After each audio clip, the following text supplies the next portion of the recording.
Deze zomer wordt er nieuw leven geblazen in een lang vervlogen traditie van de Stadsparkconcerten.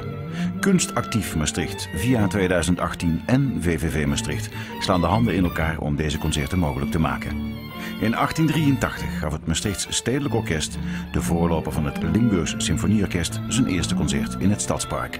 Ruim 125 jaar later nemen diverse amateur- en professionele muzici uit de hele regio het stokje over. De Stadsparkconcerten zijn gratis en vinden tot en met 16 september elke zondag om 2:30 plaats bij De Boompjes. Dit weekend konden we genieten van het Maastrichts Salonorkest.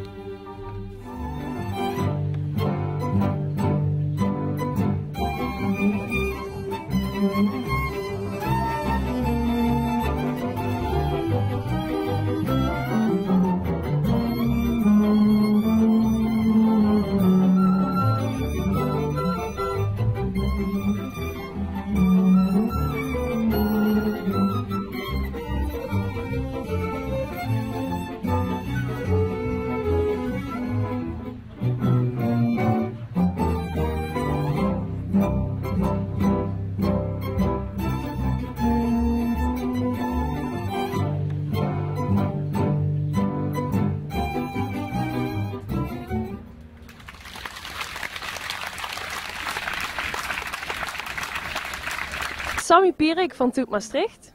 En Sarah Veelombre van Toet Maastricht.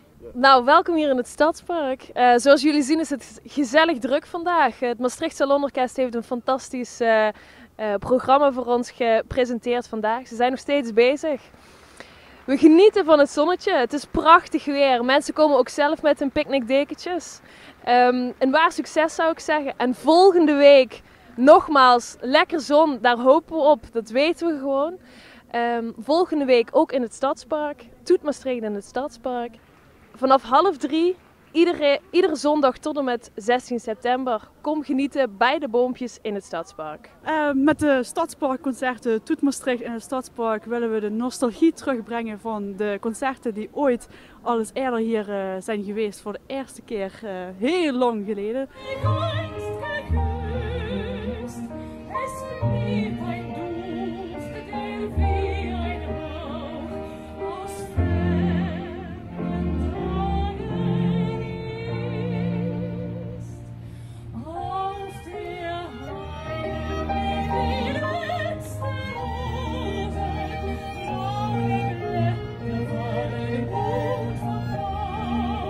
We hopen dat alle mensen uit Maastricht gezellig iedere zondag ons komen verwelkomen.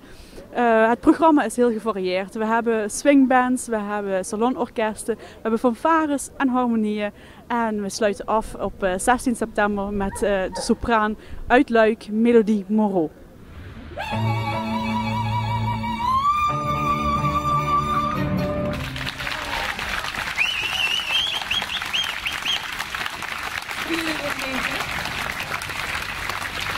We zijn heel blij dat het vandaag droog is gebleven, want vanaf het begin hebben we wel af en toe even wat pech gehad met het weer.